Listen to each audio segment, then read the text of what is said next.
Hey guys, it's Jessica and welcome back to the Sugar Crystal Kitchen. I'm really excited about today's recipe because it's the first time on this channel that we're going to be making an ice cream cake, and not just any ice cream cake, we're going to be making an Oreo ice cream cake, so let's get right into the recipe. So first off, you're going to need some cakes, and I've already pre-made these chocolate cakes, and if you guys are interested in the recipe, I will leave that in the description box below. So basically, I baked the cake batter in two separate batches in my 6-inch cake pan, and I lined that with parchment paper, obviously, to make sure that the cake comes out nice and clean, and to make sure that the cake is nice and leveled for frosting, I took a cake leveler and sliced off the tops.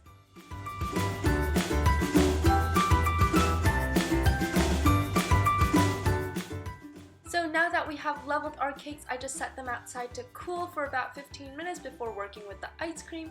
And here I just have my 6-inch cake pan again, lined with 2 thick layers of plastic wrap, and I placed in my first layer of chocolate cake, along with about 1/3 of a pint of Oreo ice cream, and I just smoothed that all out with my spatula.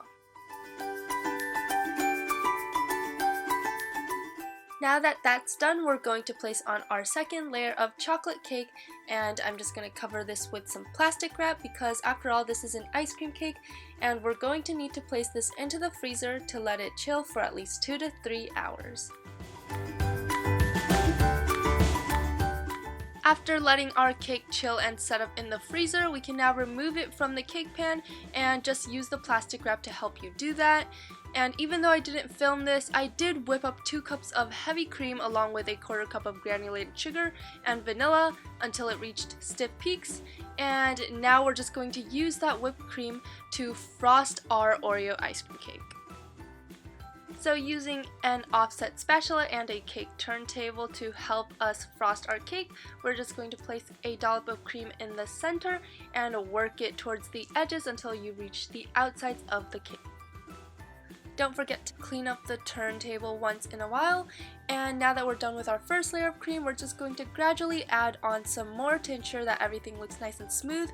And again, since this is an ice cream cake, we have to make sure the ice cream is nice and chilled, so I did place this back into the freezer for about 15 minutes to let it harden before working on my second layer of cream. At this point, we're basically done with the whipped cream, and all that's left to do is to clean up the top, and for that, just gently glide your offset spatula over the surface of the cream. Now it's finally time to start decorating, so in a small Ziploc bag, I have some chocolate ganache that I put together, which was just a 1/4 cup of cream heated with 2 tablespoons of chocolate, and I'm just using this to drizzle some chocolate down the sides of my cake to make this chocolate drip cake effect. With that same chocolate ganache, I'm just piping a few horizontal lines and a few vertical lines to create this beautiful crosshatch design on the top of my cake. Now with a piping bag filled with that whipped cream that we made earlier and fitted with a closed star tip, I'm just going around the edge of my cake, creating a border with these whipped cream swirls. Now lastly, I'm just going to adorn this cake with some mini Oreos in between each dollop of cream, and on the bottom as well, we're just going to add some crushed up Oreos, and that is it! I really hope you guys give this recipe a try because the cookies and cream ice cream cake is so delicious. The fluffy chocolate cake with that sweet Oreo ice cream and the whipped cream is just heavenly together. And of course, you guys can serve this cake immediately, or if you don't plan on doing that, you guys can always place it into the freezer and take it out whenever you're ready to enjoy it. But that is it for this video. I hope you guys liked it. Don't forget to leave me a thumbs up and subscribe if you haven't already, and I will see you all next time. Bye guys!